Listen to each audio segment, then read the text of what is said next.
Je n'entre pas dans la révélation. Tu non, reste. Parce que Christ nous a sanctifiés. Il nous a aidés pour que nous sortions du bourbier.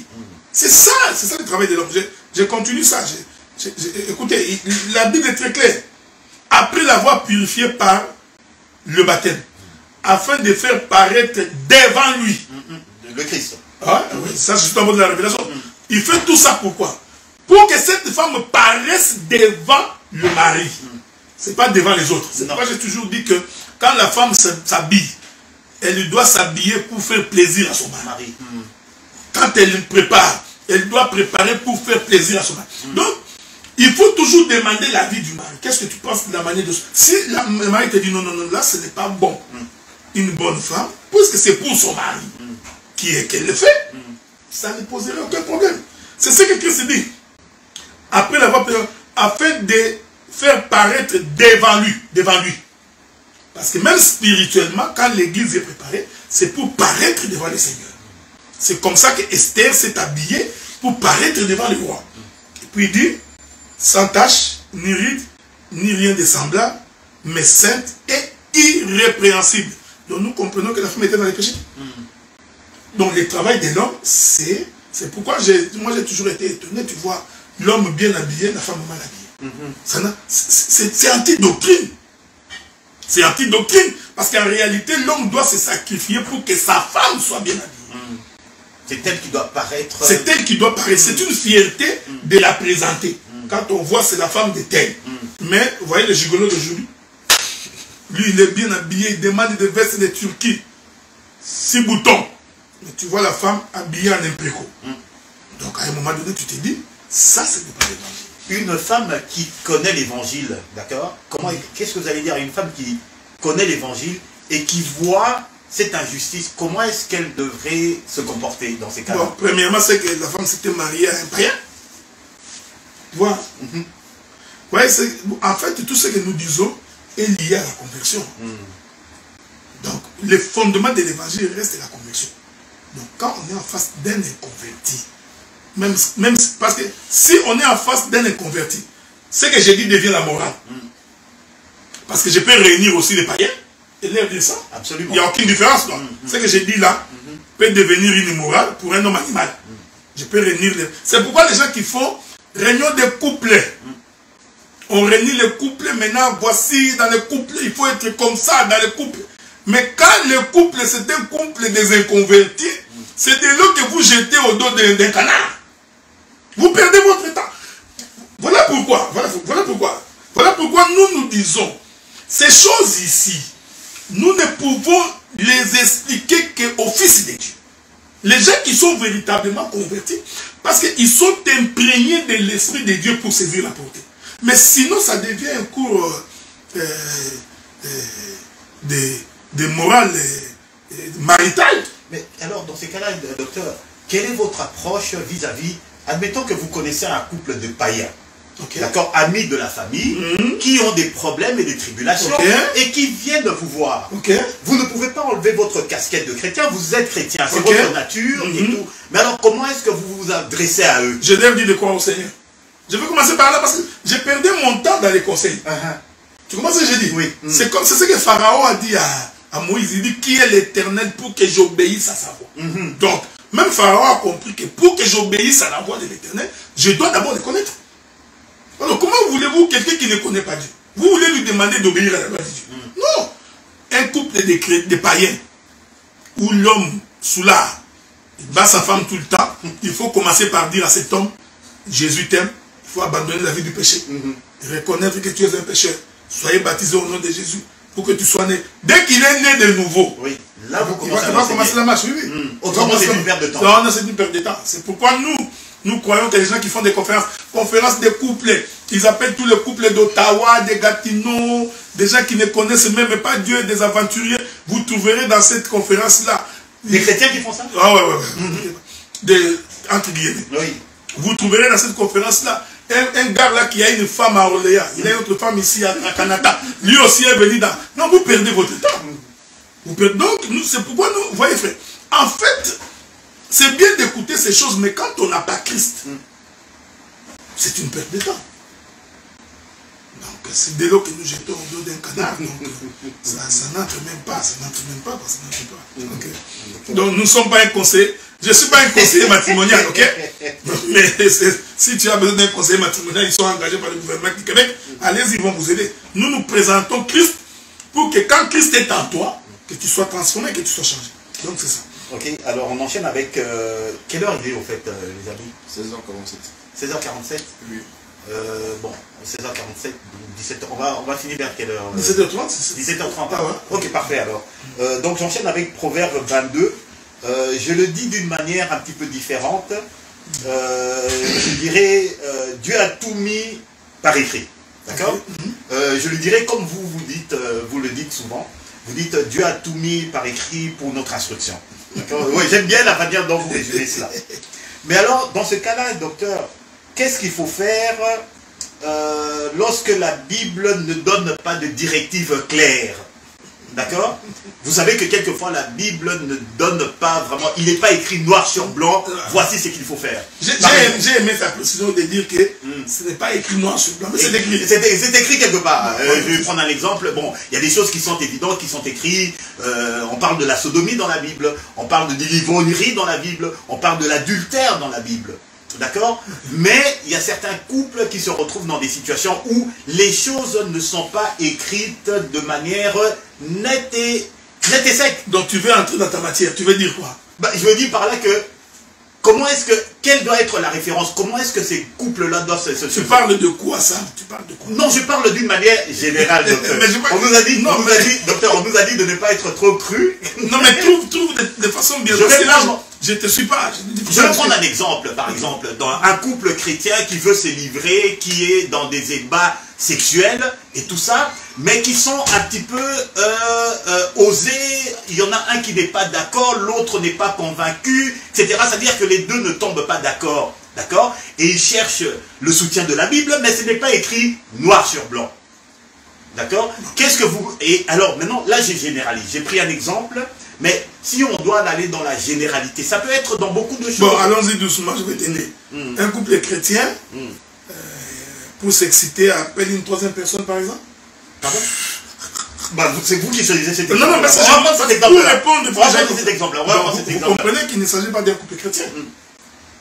Non, attention. Non, allons-y, parce qu'il l'écrit. Non, tu vois ce que je t'ai dit. Dieu a tout mis par écrit. Paul dit que chaque homme ait sa femme et que chaque femme ait son propre femme. Ça c'est écrit, d'accord? Donc déjà, quand on peut intervenir une troisième personne. Donc ça c'est quelque chose qui est écrit. Comme je vous l'ai dit. Je t'ai eu. Tout autre chose. Non, j'ai dit parler. Bon, là j'ai parlé de l'adultère, c'est écrit. Il n'y a rien, mon cher. Il n'y a rien. Très bien. Donc, je te dis qu'il n'y a rien que Dieu n'a pas mis par écrit. Vous voyez, je voudrais interpeller... Docteur, où est-ce que je n'ai jamais vu qu'il était écrit dans la Bible quelque part que on ne peut pas fumer? Que la cigarette est... donc, fumer est un péché ou enfin quelque chose comme ça. Bon, regarde. Ça, c'est un exemple. Je ne voulais pas entrer là-bas parce que vous voulez m'entraîner sur un terrain pour justifier autre chose. Non, pas du tout, docteur. C'est juste pour dire que... Qu'est-ce que doit faire le couple en question qui est vraiment désemparé? Là, je parle de je vais te répondre à cette question. Nous avons la réponse. Dieu a tout mis par écrit. Je vais lire une écriture. Je crois que je vais lire une écriture. Je suis en train d'espérer que je trouverai cette écriture-là. C'est comme je vous ai toujours dit, je n'ai pas l'habitude de bloquer les versets, mais je sais que ça existe. Le frère Paul, il va nous aider dans les livres des Romains. Je prends Romains chapitre 13. Romains chapitre 13. Je commence par le verset 12. La nuit est avancée, les jours approchent. Dépouillons-nous donc des œuvres des ténèbres. Revêtons les armes de la lumière. Marchons honnêtement comme en plein jour. Loin des excès, des livrogneries, de la luxure, de l'impudicité, des querelles et des jalousies. Écoutez le verset 14. Mais revêtez-vous du Seigneur Jésus-Christ. N'ayez pas soin de la chair pour en satisfaire les convoitises. Celui qui fume, à ton avis, qu'est-ce qu'il fait? Bah, il satisfait les désirs de la chair. Il n'y a aucune utilité. Ok? Parce que quelqu'un me dira, mais qu'est-ce qu'on ne fait pas pour satisfaire la chair? Non, quand c'est utile, oui, nous mangeons parce que c'est utile. Mais lorsque tu manges jusqu'à ce que les foufous arrivent ici, tu vois, ça, tu fais pour satisfaire la chair. Ok. Donc, c'est lui qui fume. L'écriture y est. Peut-être lui voulait qu'on écrive ne fumez pas. Non, nous te disons que c'est lui qui fume pour satisfaire sa chair. Il tombe dans cette écriture. Un homme marié, un couple marié, dont le conjoint veut emmener son épouse dans des ébats sexuels dans le but de satisfaire sa chair, il pêche. Exactement. Tu as compris ça? Donc en fait, voilà, le principe est simple. Le principe est simple, c'est-à-dire que quand ça devient pour une satisfaction qui n'apporte rien, votre homme intérieur, il est mince. L'homme extérieur grandit. Donc, c'est pourquoi la fois passée, je vous avais dit, il faut toujours rester dans la limite de la modestie, de la pudeur, de la décence et de bienséance. Je ne peux pas dire à un couple qu'est-ce qu'ils font dans les chambres. Mais il faut qu'ils sachent qu'en tant que chrétien, il ne faut pas tomber dans la bestialité. Quand vous tombez dans la bestialité, ça devient notre problème. Brutalité, bestialité. On a vu un homme en lit, on est dans le chicoté. Mais tu te rends compte, on est dans le chicoté là, poids. Et je ne sais pas le terme que vous utilisez, pas, j'aime pas tout ça. C'est peut-être là, à 18 ans, ils connaissent ça. T'as vu? Donc, vous comprenez que ça, c'est pour satisfaire la chair. Il y a quelque chose qui m'a choqué, docteur, que j'ai entendu. Je reviens là-dessus. Je ne veux pas qu'on parle du prédicateur, hein, mais je parle de quelque chose que la personne en question a véhiculé. Si je veux revenir là-dessus, c'est parce que c'est quelqu'un qui est extrêmement populaire. Pas seulement au Congo, mais partout à travers le monde. Un prédicateur congolais. Il a dit ceci. Donc c'était une conférence où il parlait des couples, des relations, fiançailles, etc. etc.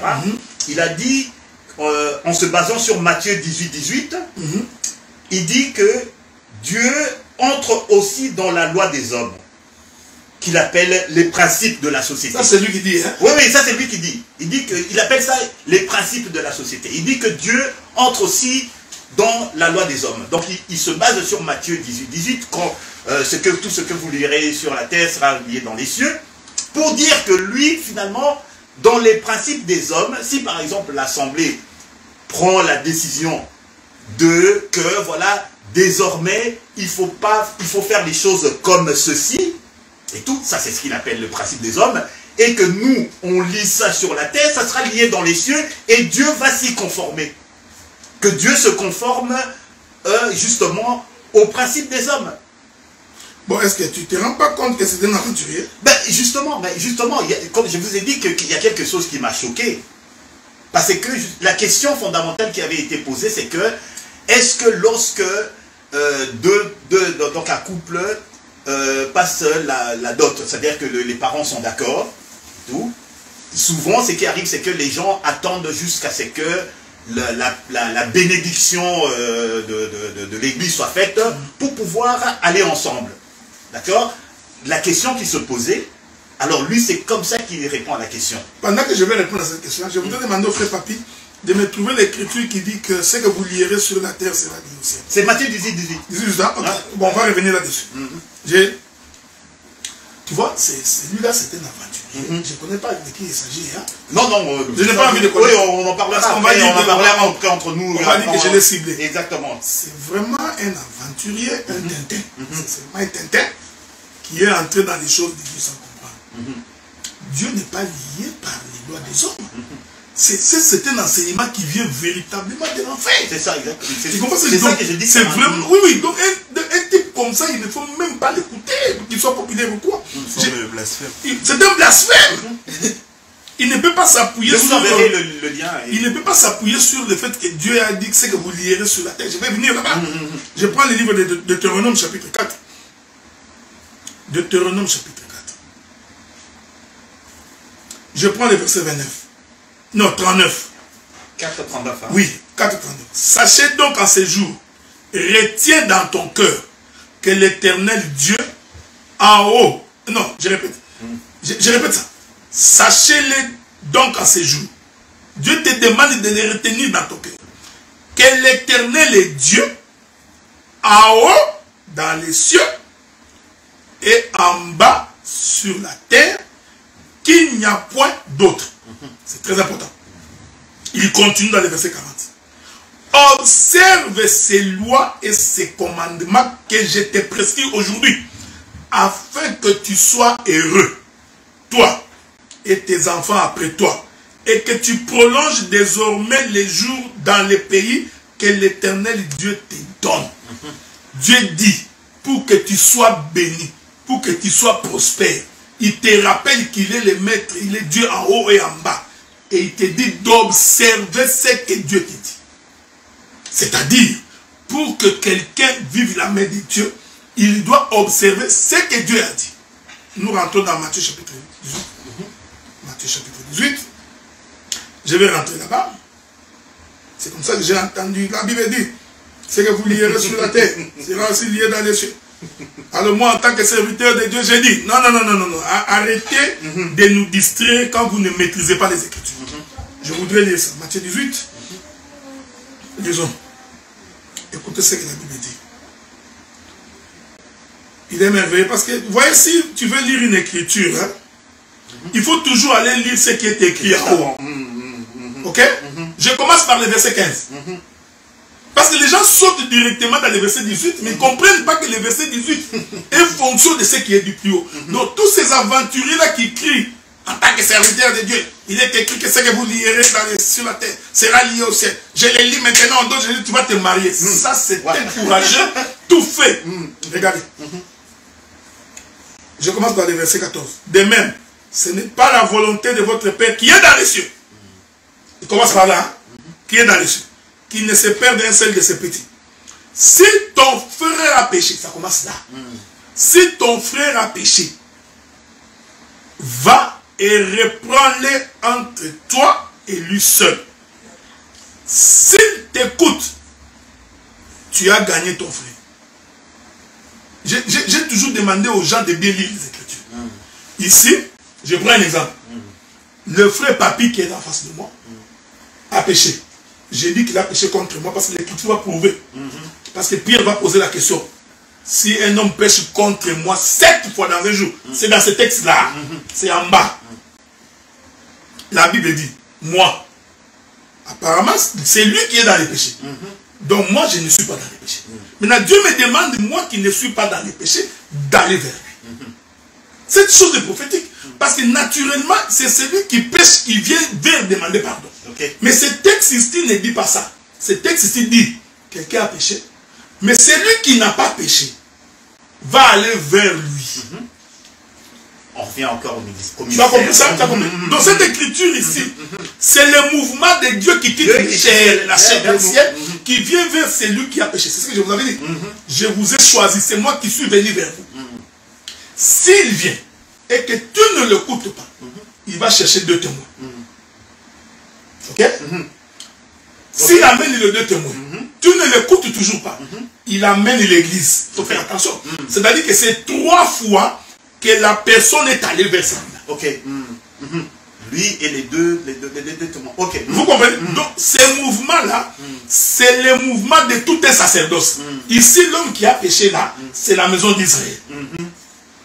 Ok? Que Dieu a parlé par la loi, par les psaumes et par les prophètes, il n'a pas écouté. L'Écriture dit ceci. Je prends le verset 17. S'il refuse de les écouter, dis-le à l'église. S'il refuse d'écouter l'église, qu'il soit pour toi. Pour qui? Pour celui qui est en éveil.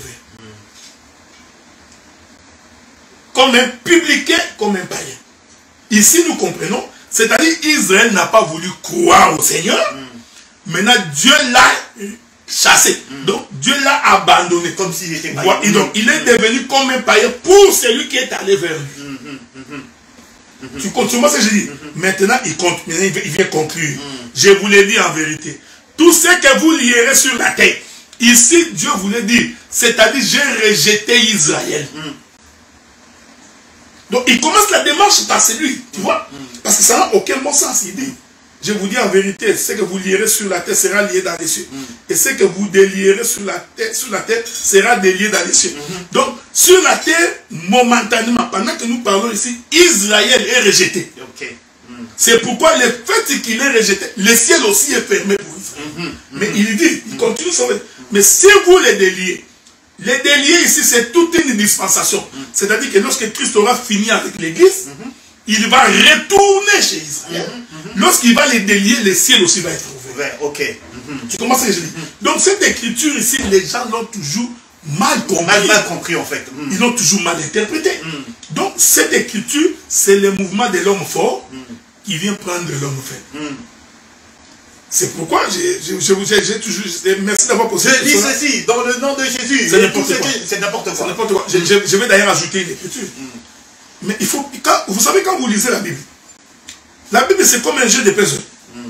Il faut savoir classer les pions pour que la forme soit donnée. Vous n'avez pas lu dans les Écritures que pour que la terre produise de la semence, il faut que la pluie tombe. Donc en réalité, ce n'est pas la terre qui est liée. Donc le sort de la terre est lié par le ciel. Donc si quelqu'un veut prononcer une parole, il ne peut pas dire ce que je lirai sur la terre. Non, il faut que ce qui est sur... Jésus a répondu à la question. Père, Jésus, montre-nous comment on prie. Qu'est-ce que Jésus répond? Notre Père qui est dans les cieux, que ta volonté soit faite sur la terre. Il appelle donc, c'est le ciel qui lit la terre. Mais cette écriture ici est une prophétie pour dire qu'Israël est rejeté et Dieu va l'ouvrir. C'est pourquoi que Pierre va continuer. J'aime ce que Pierre dit. J'aime ça. Écoutez, le Seigneur dit ceci. Je vous dis encore, si deux d'entre vous s'accordent sur la terre pour demander une chose, j'ai entendu quelqu'un, je m'accorde, moi et le pasteur Azaf, moi et le frère Franck, nous nous accordons pour... Non, ça c'est des aventuriers. Qu'est-ce que dit ceci? C'est pourquoi quand tu n'as pas l'intelligence de l'écriture, tu diras n'importe quoi. Allez. Jésus dit, si mes paroles demeurent en vous, alors demandez tout ce que vous voudrez. Les deux qui s'accordent ici, c'est Christ et Dieu, le Père et le Fils, c'est-à-dire c'est la parole. Si les deux sont d'accord, je refuse d'entrer dans beaucoup de détails. C'est aussi l'ombre et la réalité. Si l'ombre et la réalité s'accordent, tout ce que vous demanderez. Écoutez, oui, mais dans la doctrine, moi et toi, on peut s'accorder pour pouvoir prier pour le frère Abi. Supposons que nous nous accordons pour aller prendre une femme prostituée. Dieu va agréer ça? Non, certainement pas. Ah, donc tu as compris. C'est ce que je voulais dire. Donc l'accord ici, c'est ce que Dieu a dit. Ok, en fonction de la parole. Exactement. Donc voilà, quand c'est en dehors de la parole, tu répètes les versets. Il dit, je vous dis, si deux d'entre vous s'accordent sur la terre pour demander une chose quelconque, elle sera accordée par mon Père qui est dans les cieux. Parce que la volonté de Dieu sur la terre, comme dans les cieux, il continue. Écoutez maintenant, car les deux ou trois ensemblés en mon nom, je suis au milieu de vous. Je vais vous refuser beaucoup de choses. Tu vois, les deux qui se réunissent en son nom, ce n'est pas le fait que nous nous sommes réunis à trois, que Dieu est au milieu de nous. Docteur, il faudrait quand même que... Non, mais c'est ce que j'ai dit. Jésus ne soyez pas trop démoralisant, docteur. Nous sommes réunis ici, nous sommes deux ou trois, doctrinement parlant, nous sommes deux ou trois, puisque même réunis au nom du Seigneur. Mais qu'est-ce que c'est être réunis au nom du Seigneur?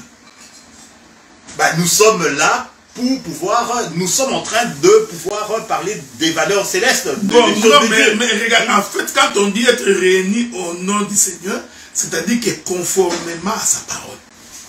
C'est-à-dire, si ce que nous faisons, c'est ce que Dieu a dit dans sa parole, nous sommes réunis en son nom. C'est pourquoi il leur a dit dans Jean 17, Père, je leur ai fait connaître ton nom.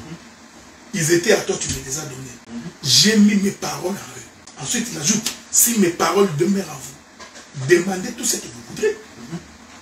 Et donc s'assembler au nom veut dire se mettre d'accord sur la parole. Et lorsque nous demandons selon que le dit la parole, Dieu l'accorde. C'est ce que je voulais dire. Donc, je n'entre pas dans beaucoup de choses ici. J'ai fini par ce verset-là. Alors Pierre s'approcha d'eux. Parce que Pierre avait compris que cette chose n'est pas si facile. Qu'est-ce qui était difficile? Aller chez quelqu'un qui ne veut pas t'écouter. Tu appelles un des témoins, toi témoin, et puis tu dis, bon, puisque tu ne veux pas, tu es un païen. C'était pas difficile là. Alors Pierre s'approcha de lui et dit, combien de fois pardonnerai-je à mon frère lorsqu'il péchera contre moi? Serait-ce à 7 fois? Quand nous avons commencé à lire, Jésus n'a pas dit que cet homme avait péché contre lui. Il a seulement dit que si un homme pêche. Mais Pierre a compris que le péché est contre quelqu'un. Or, vous savez qu'on pêche contre Dieu. Donc, ici, les gens doivent comprendre très clairement que lorsque nous prenons ces écritures ici, ça nous renseigne sur la pensée de l'éternité. Ce n'est pas qu'un pasteur va s'élever comme ça, il dit que nous sommes accordés, la Bible dit que ce que vous lirez sur la terre sera lié dans les cieux, alors moi en tant que serviteur, je lis au nom de Jésus. Ça sont des aventuriers, n'importe quoi. D'accord. En tout cas, merci docteur pour cette précision. Donc avant de donner la parole à notre public, je voudrais juste donner une dernière question qui va introduire, parce que bon, on n'a pas eu vraiment le temps d'introduire ça pour les fiançailles et autres. À quel moment commence... en fait, j'essaie d'étaler dans le temps. Bon, il y a le copinage, enfin, on se connaît, on devient fiancé et on se marie. À quel moment est-ce que, bibliquement parlant, commencent les fiançailles? Est-ce que c'est lorsque les deux personnes se mettent d'accord, tombent d'accord que bon, voilà, nous allons aller de l'avant, ou c'est au moment où ils vont informer les familles et les familles donc donnent leur accord? Mais c'est à quel moment que commencent les fiançailles, docteur, selon la pensée de Non, mais selon les Écritures, les fiançailles commencent lorsque les parents ont donné l'accord. Oh, lorsque les parents ont donné l'accord. Ah ouais, dès que les parents. Donc le jeune homme et la jeune fille vont d'abord se croiser en premier.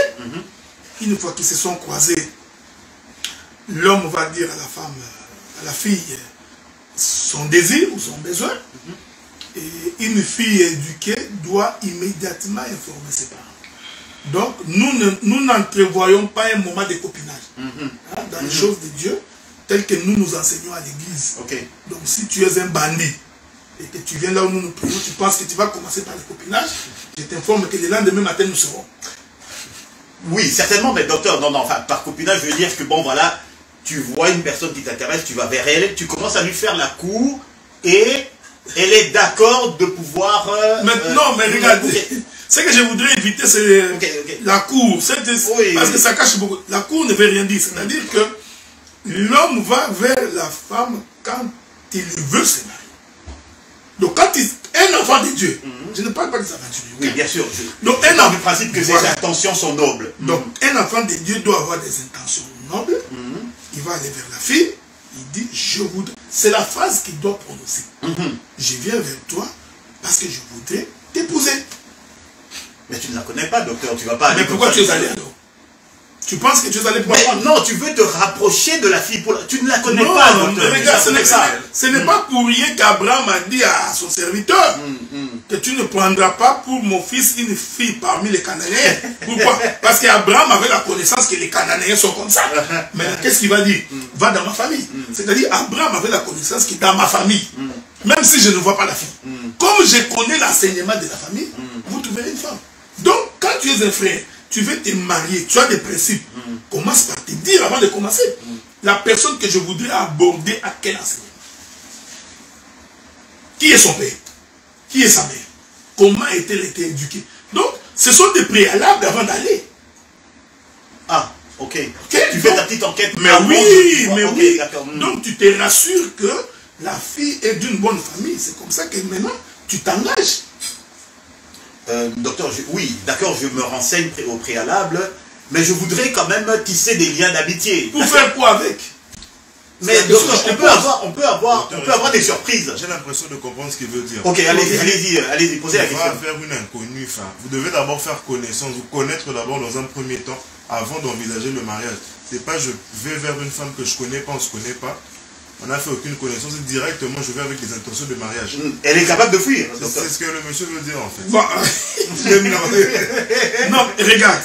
Malheureusement, mon bien-aimé papy, nous ne procédons pas comme les mondains. Il ne faut pas procéder comme ça parce que, je prends un exemple. Mon frère Franck a un garçon. Moi, j'ai une fille. Ok? Nous nous connaissons. Oui. Nous savons la foi que nous partageons. Nous savons les enfants, comment nous les avions éduqués. Oui.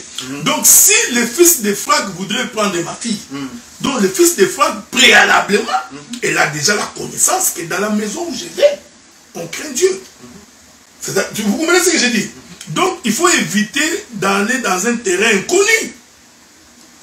Quand on est un enfant de Dieu. C'est pourquoi, même dans la révélation, pour créer Ève, Dieu n'est pas allé prendre une côte ailleurs. Il est allé prendre la côte d'Adam. Vous comprenez ce que je dis, hein? C'est-à-dire qu'il y avait déjà l'affinité entre Adam et Ève. Donc ce que nous demandons aux jeunes frères, c'est qu'avant de t'engager, parce que je vous informe que tu feras une éternité pour comprendre une femme. Même Dieu lui-même est étonné. Dieu crée l'homme et puis il dit, je n'aimerais pas d'avoir créé l'homme. Donc si le créateur lui-même, il est étonné de l'homme. Donc, c'est ce que nous disons. C'est-à-dire que quand ça nous éviterait d'avoir à juger les jeunes frères dans l'église. Ça va nous éviter ça. Parce que tu sais, quand tu vas vers une fille et que tu dis que tu vas l'épouser, la fille, j'ai toujours dit que la dernière prière d'une femme, c'est le mariage. Tu vois la femme là que tu vois. Même si elle est directrice, PDG, la finalité de la femme, c'est le mariage. Donc, si tu vois une femme qui prie, Dieu, donne-moi le travail. Dis-toi que le travail, c'est seulement le chemin vert. Dieu, fais-moi que j'ai beaucoup d'argent. C'est toujours le chemin vert. Mais dès qu'il trouve l'homme, la femme est en paix. C'est ce que Naomi avait dit. Ruth, il dit que la paix de la femme se trouve dans la maison de son mari. Donc c'est pourquoi, dans ces choses-là, tu ne peux pas blaguer avec la fille d'autrui. Tu ne peux pas aller dire à une fille que tu l'aimes. Elle va fonder tous ses espoirs. Et tu vas te réveiller un matin, tu dis que tu ne veux pas. C'est pourquoi nous conseillons, jeunes frères, avant de t'engager, renseigne-toi. Pose la question à ton père, à ta mère. Les garçons d'aujourd'hui prennent des engagements sans demander à leurs parents. Parce que quand on est fils éduqué dans la maison, tu vois une femme, tu dis à ton père. Samson a fait ça. Samson est allé chez les Philistins, il a vu une femme. Samson n'a pas encore parlé à la femme. Il est d'abord rentré parler à ses parents. J'étais allé là-bas. J'ai observé une femme, cette femme m'a plu. Je voudrais maintenant que vous m'accompagniez. Donc, quand on est un garçon, parle à tes parents. Que j'ai vu une telle femme, elle m'intéresse, je voudrais l'épouser. Les parents vont te dire, ok, bon, nous croyons que c'est une bonne fille, bien éduquée. Nous ne disons pas qu'elle est parfaite. Il n'y a personne qui est parfait. Mais si au moins les prérequis de l'évangile existent dans cette famille-là, vous savez. Tu t'imagines que tu vas épouser dans une femme comme ça, et puis la femme s'est méconduite, tu vas aller parler à la belle famille, ou votre fille s'est méconduite, et puis la maman qui te répond, dis-moi comment tu vas t'en sortir. Tu comprends ce que j'ai dit? Donc, c'est ce que nous voulons dire, c'est-à-dire que le fiançailles selon la Bible, ce n'est pas le moment d'aller examiner pour abandonner. Nous ne refusons pas qu'il y ait une relation qui commence. Mais quand cette relation-là commence, elle doit aboutir au mariage. Okay. Vous voyez ce que je dis? Donc il n'y a pas d'interruption. C'est-à-dire que dès que vous vous présentez, nous commençons à vous encadrer pour que vous vous mariez. Mais ce n'est pas que tu viens, tu goûtes ici, tu goûtes là-bas, tu charges des filles, mais même l'église, tu verras que tu es moins sérieux. Même pour ta propre réputation. Donc, nous disons, les deux peuvent se rencontrer. Il faudrait que l'homme informe ses parents. Okay. Avant d'entamer les relations. Ok. Avant d'entamer la relation. Ah ouais. Donc tu peux l'avoir la première fois, tu la salues, comment ça va? Vous allez bien, ok, c'est bien, on peut prendre un café, vous prenez un café, vous discutez un peu, vous trouvez comment ça. Vous parlez à vos parents. Mais ce n'est pas que vous sortez 3 mois, 4 mois, 5 mois, vous fixez des rendez-vous. D'ailleurs, une fille éduquée ne sortira pas avec toi. Avec l'enseignement que nous avons aujourd'hui, parce qu'aujourd'hui on a grandi, si on avait l'enseignement qu'on a aujourd'hui, tu prends rendez-vous avec une fille dans un bar, il vient la première fois, c'est fini. C'est une fille à ne pas épouser. Pasteur, si la fille ne vient pas, comment vous allez mieux faire connaissance? Si vous deux, vous êtes deux parfaits inconnus. Parce que c'est dans certains lieux comme ça que on peut mieux faire. Dans un café. Enfin, vous deux. Une sortie. Pour oui, tu le proposes. Je suis d'avis. Je suis d'avis et vous pouvez sortir prendre un café. Mais vous connaissez les jeunes garçons? Est-ce que vous ignorez ou vous ne connaissez pas? Parce que logiquement, quand déjà un garçon, le désir de se marier monte en lui, vous imaginez qu'est-ce qui est arrivé? Il est dans les passions de la chair. Ce n'est pas pour rien. C'est-à-dire qu'il trouve qu'il y a un vide qu'il va combler. C'est pas un mal. C'est pas un mal. Mais il ne faut pas donner l'occasion pour qu'il tombe dans les péchés. Parce que quand vous les laissez, c'est pourquoi je vous avais dit la fois passée que les péchés de l'impudicité ont fui. Parce que quand vous laissez un jeune homme de 23 ans, 24 ans, dont les pulsions sont à 100%, avec une jeune fille de 18-20 ans, qui sort de l'adolescence, dont les pulsions, quand vous les laissez dans une forme d'intimité, ils vont tomber dans les péchés. À supposer qu'ils tombent dans les péchés, parce que ça ne prend pas 2-3 fois pour aller avec une femme, pour qu'elle tombe enceinte. Et que, du coup, elle tombe enceinte, vous voyez. Donc, c'est toute la réputation de la famille qui est en jeu. Donc, nous, en tant que serviteurs, nous veillons pour que des choses comme ça n'arrivent pas. Nous disons, vous voulez vous marier? Ok. Et puis, quand l'enfant va dire à ses parents que je vais te marier, je vais me marier, un bon père va aussi regarder son fils pour trouver, est-ce que ça vaut la peine que tu te maries? Est-ce que tu as assez de moyens pour prendre la femme de toi? Est-ce que tu es assez responsable? Tu comprends ce que j'ai dit? Donc, c'est pourquoi nous disons, d'ailleurs, ça c'est un exemple que je donne en tant que pasteur, si vous voulez vous connaître, allez dans la maison de la fille. Allez vous rencontrer là-bas, entre dans la porte, tu salues son père et sa mère, tu te mets là et c'est même vous causer. Okay. Est-ce qu'il faut que vous alliez dans un café, vous deux? Non. Donc, pasteur, pour vous, hein? Deux parfaits, enfin, pour mieux connaître une parfaite inconnue, je vais chez elle, je rencontre ses parents. C'est ça la meilleure solution pour vous. Plutôt donc je prends notre premier rendez-vous chez vous, juste pour le premier contact, ça doit se passer dans un... Mais ce que je n'aime pas chez les petits, la papille que tu vois là, il ne faut jamais prendre un rendez-vous avec un inconnu. La Bible interdit, pas une inconnue. C'est-à-dire qu'il faut quand même que... Ça peut pas, tu ne peux pas sortir comme ça. Non. C'est-à-dire que... parce que c'était comme des mariages. C'est-à-dire que tu investis, tu fais de l'investigation. Tu vérifies d'abord. Il faut tirer esprit à quinoa. C'est pas quinoa, moi. Non. On ne se marie pas comme ça. C'est-à-dire que celui qui se marie, il voit la fille, il va passer. Il rentre. Il se renseigne. Ok. C'est la moindre des choses. Tu comprends ce que j'ai dit? C'est ce que je voudrais dire. Donc il faudrait éviter d'aborder une inconnue. Parce que tu vas aborder une sorcière. Donc, parce que tu aimes pour les mariages. Ce n'est pas pour de l'aventure. Donc tu prends ton temps, 2-3 fois tu vérifies, tu poses des questions à gauche et à droite. De quelle famille, qui est son père, qui est sa mère. Donc, je dois m'informer sur son entourage. Ouais. Je dois prendre des informations avant de l'approcher. Oui, d'abord de pas, en fait, c'est ça le problème. D'abord de pas, pour que tu te rendes compte que la personne là répond. Mais les critères premiers que moi je donne, il faut que tu épouses une chrétienne. Quelqu'un qui craint Dieu. Pas les femmes qui s'habillent à demi-nues, qui ont des mèches jaunes, marron, blanc, tout what. Parce que vous voulez dire, selon vous, on ne peut pas aborder une parfaite inconnue en route. Lorsqu'une femme nous intéresse, qu'on la connaît pas, entre guillemets, il vaudrait mieux qu'on aille dans un premier temps s'informer sur son entourage avant de l'approcher elle-même. C'est ce que je voudrais dire, papi, c'est que je voudrais d'abord qu'on enlève cette pensée d'aborder des inconnus. Okay. On est d'abord chrétien. Okay. Commençons par là. Okay? Donc quand on est chrétien, il y a des principes chrétiens qu'il faut observer.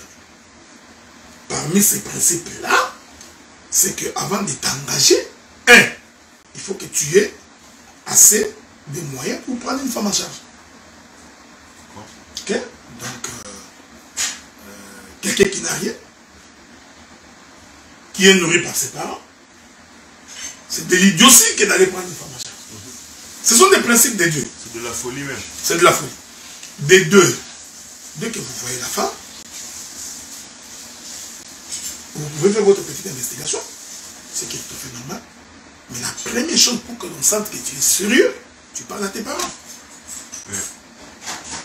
Tu comprends ce que j'ai dit? Parce que les parents qui ont élevé l'enfant, ils peuvent aussi dire, tu es assez mature pour te marier.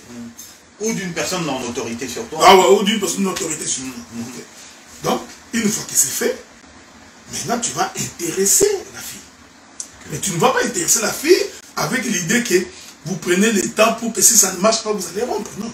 Si vous trouvez que c'est pour ça, priez encore le Seigneur. Okay. Parce qu'il faudrait que Dieu t'accompagne. Si Dieu ne t'accompagne pas, tu vas faire des bêtises. Donc, tu vas, tu proposes, parce qu'il y a un temps de préparation. La femme sait déjà. Je vais donner un exemple dans la Bible. Le Seigneur est venu sur la terre. Il nous a vus. Ok? Il a eu le temps de nous parler. Il est rentré chez les pères, nous préparer une place. Il dit qu'il viendra nous chercher. Sa parole est vraie. Dieu, Jésus ne peut pas, pendant qu'il est là au ciel, c'est de dire. Dire, oh, j'avais oublié, je me répands de vous avoir promis que je viendrai vous chercher. Non. Donc, quand on donne sa parole en tant qu'homme à une femme, par rapport à Christ et à l'Église, on doit tenir sa parole. Donc, Christ nous a laissé, il dit, je vous laisse là. Je m'en vais préparer une place, je viendrai vous chercher. Nous sommes dans son attente. Et nous savons que ça va s'accomplir. Donc, il ne peut pas, pendant ce temps ici, décider qu'il nous abandonne. Parce qu'il nous allons être désespérés. Donc, c'est pareil avec un homme. Tu vois une femme, tu parles à tes parents, vous l'intéressez. Dès que vous avez donné votre parole, cette période-là, c'est la période pour préparer le mariage. C'est la période où maintenant, les deux côtés, nous vous encadrons par des conseils, par la parole, pour que vous vous mariez. Et la prière aussi doit être grandement dedans. Tu dis? La prière aussi doit être grandement. Oh, bien sûr que tu vas avec le Seigneur. C'est à la base de tu vas avec le Seigneur. Donc, c'est, vous voyez, donc c'est un sujet complexe. D'ailleurs, j'ai fait un programme pour que, au mois de janvier à Montréal, nous ferons tout un partage autour de ces questions-là. Le mariage, fiançailles. Le rendez-vous est pris. Le rendez-vous est pris pour que les gens soient... C'est un sujet qui est très complexe. Oui, effectivement. Un grand monde pour... Oui. Et c'est pour ça que nous voulons... En fait, ça c'était simplement une introduction. Oui. Et je sais qu'il y aura des réactions. N'hésitez pas à poser vos questions. Ici, une des particularités des assemblées des assemblées de ça, c'est qu'on ne fouille pas le débat, on ne fouille pas les questions. Et puis, on a toujours la Bible... pour nous soutenir. Là, on a eu la question de la jeunesse. Maintenant, on va s'adresser aux doyens. Est-ce qu'il y aura une question Vraiment, je voulais parler surtout sur la marche chrétienne, parce que la Bible nous dit le Seigneur est venu pour chercher les brebis perdues. Israël. Donc, les brebis, c'est ça donc, la mission principale de notre Seigneur. Et puis, en regardant les Écritures, en lisant le livre de Luc 19, là, on voit un publicain répéter une personne de mauvaise vie. Okay. Mais quand on regarde les démarches, je voulais que le docteur Adela puisse nous éclairer à ce sujet-là. C'est vraiment tout un enseignement. Les choses cachées dans ce chapitre dans Luc 19. Parce qu'on a parlé des Zachée. Il a attendu, il a couru, et puis il est parti, il a vu l'arbre, puis il a monté. En montant sur l'arbre, quand le Seigneur l'a vu, il a dit, Zachée, descends. Donc, je voulais que le docteur puisse nous éclairer de tous ces mouvements. Donc, entendu l'écoute des Zachée. Et puis, il a couru. Quand il a attendu, directement il a commencé à courir. Parce qu'il a voulu aller voir. Maintenant, la Bible nous dit dans le verset 5 dans Luc 19, arrivant à cet endroit, le Seigneur a élevé les yeux. Donc c'était comme un rendez-vous. Il a élevé les yeux parce que la Bible, aucun homme qui était au-dessus de Christ durant son ministère. Mais ce jour-là, il y avait un homme qui était au-dessus de tout le monde. Le Seigneur l'a regardé, il a dit, Zachée, descends. Donc, docteur peut nous expliquer tous ces mouvements par rapport à l'Église, par rapport à nous qui écoutons la parole de Dieu. Bon, c'est un long enseignement. Je voudrais, vous voyez, quand vous lisez l'histoire des Zachée, vous aurez l'impression que c'est Zachée qui a cherché Jésus. C'est lui qui a... Ça, c'est l'impression que ça donne, hein? Ouais, ça donne, c'est ça. C'est lui qui a donné. Mais Zachée n'est pas allé monter sur l'arbre par lui-même. C'est-à-dire que quelque part là, Zachée avait déjà entendu la renommée de Jésus. Et Zachée savait que Jésus passerait par ses chemins. Donc, et puis quand il vient, quand le Seigneur arrive là où Zachée était monté sur l'arbre de sycomore, le Seigneur va s'arrêter. Bon, il y a beaucoup de choses à dire ici, parce qu'en fait, Jésus marchait. Il marchait avec les autres. Ici, nous voulons dire que les autres là avec qui Jésus marchait, c'était la maison d'Israël. C'est toute une dispensation. Mais quand il arrive sur l'arbre de sycomore, là où Zachée était monté, il s'arrête. C'est toute une dispensation. Parce qu'il s'est arrêté pour commencer une conversation. Ici, Zachée, il devient tout un peuple. Et d'ailleurs, les pharisiens ont même été étonnés, parce que lorsque Zachée est descendu, la Bible dit que Jésus entra dans la maison de Zachée. Pourtant, il était de passage. Hein? Il s'en allait quelque part. Mais quand il croise Zachée, il change de direction. Il y a beaucoup de choses à dire ici. C'est-à-dire que cela démontre l'état de la grâce. Même les pharisiens ont dit, si cet homme est véritablement homme de Dieu, pourquoi il mange avec Zachée? Parce que Zachée, il travaille à la contribution. C'était un corrompu. Or, il était l'image des nations dans les péchés. Et le Seigneur va entrer dans la maison de Zachée. Les autres vont attendre pendant qu'il soupait. Bon, ici, il y a même l'enlèvement là-dedans. Il y a même la fête des noces. Ils étaient en train de manger. Et lorsqu'il a fini, alors il est sorti pour conclure sa course. Mais je crois qu'on pourra revenir là-dessus. Parce qu'il faut expliquer comment il a entendu, comment il court, l'arbre sur lequel il est monté, pourquoi il est descendu et pourquoi Jésus est entré dans sa maison. Voilà un peu. Moi j'ai une question. Ouais, vas-y. Enfin, ma question, c'est... Enfin, elle nécessite pas mal d'explications. C'est une question que pas mal de... Enfin, il y a pas mal de personnes qui ne comprennent pas bien ce concept. C'est au sujet de la Trinité. On dit qu'il y a un seul Dieu. Mais quand on parle du Père, du Fils, du Saint-Esprit, de Jésus, enfin, vous pouvez un peu m'expliquer en fait. J'ai envie d'avoir des explications détaillées.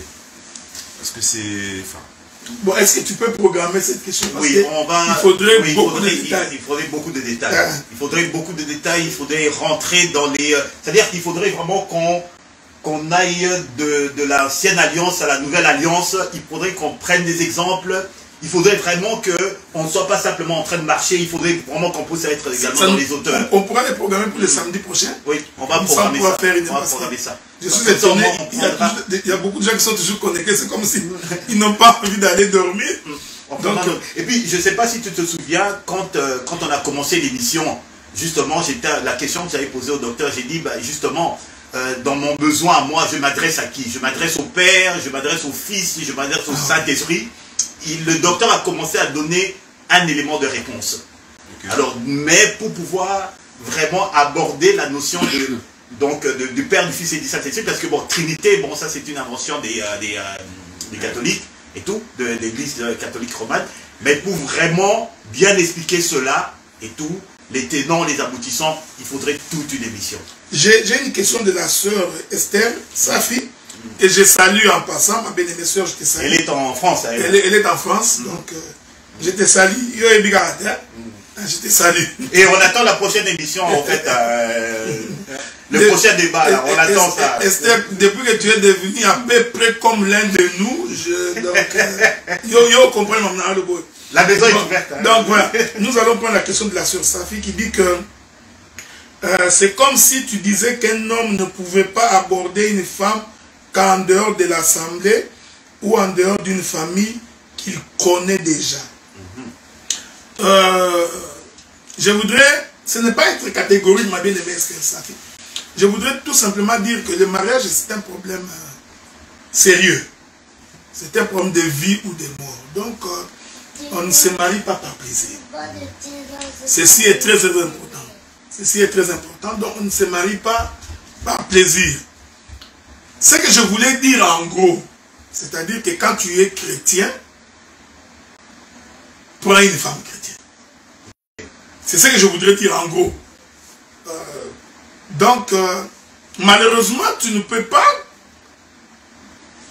prendre un inconnu ou une inconnue dans la voie publique parce que tu ne le connais pas. J'appartiens aux assemblées aux assemblées que nous appartenons, aux assemblées des saints et tout, et je vois une sœur qui se trouve dans l'église du Christ des derniers saints mais en fait les églises de réveil. Ok. Voilà un exemple.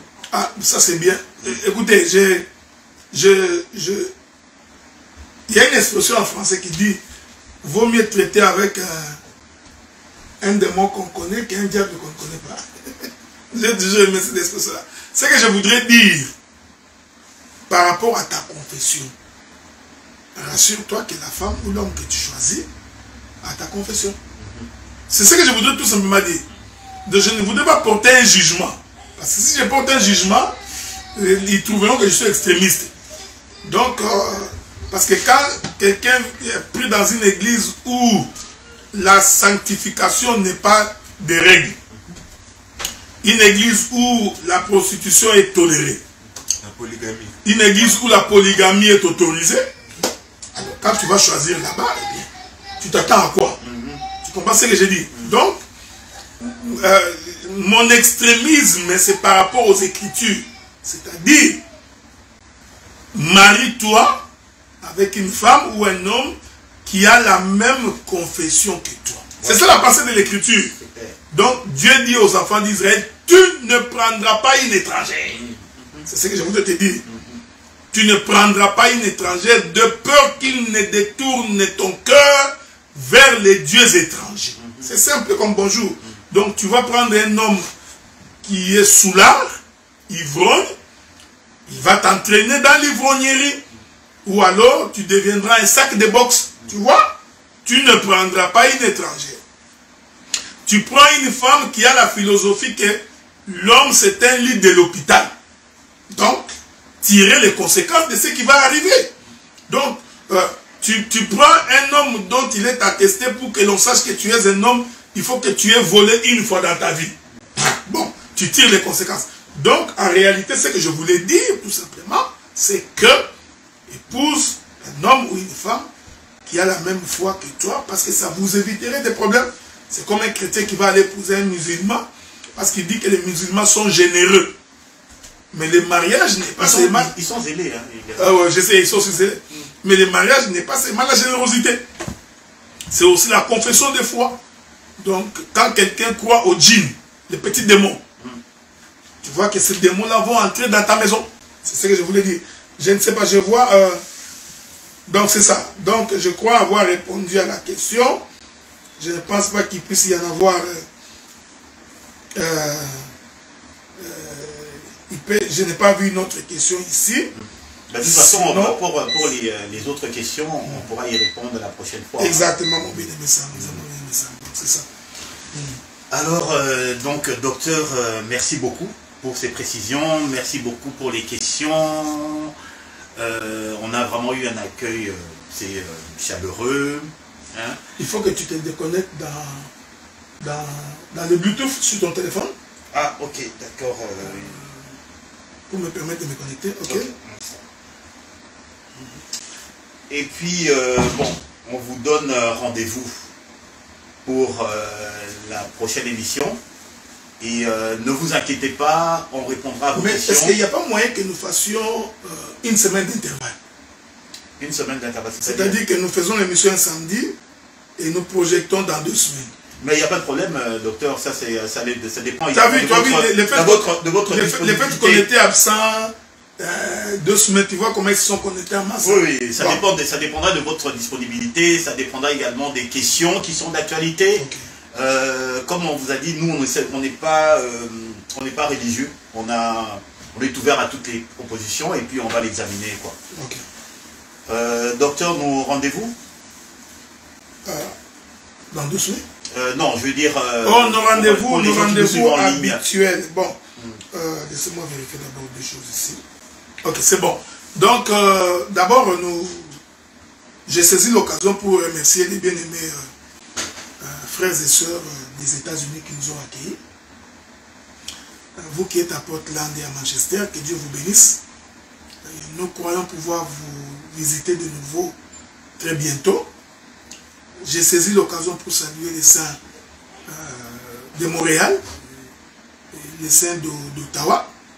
Que les seigneurs vous bénissent également. Donc, pour nous qui sommes à Ottawa, donc, nous avons culte tous les dimanches de 14h à 17h. Et le mardi soir, nous sommes en ligne de 20h à 21h. Et le vendredi, nous avons jeûne, tous les vendredis de la semaine, qui commence à partir de la nuit de jeudi jusqu'à vendredi au coucher du soleil. Donc nous sommes en hiver vers 16h, nous terminons. Et à 20h encore, nous nous reconnectons pour prier. Ce sont des moments où nous prions intensément.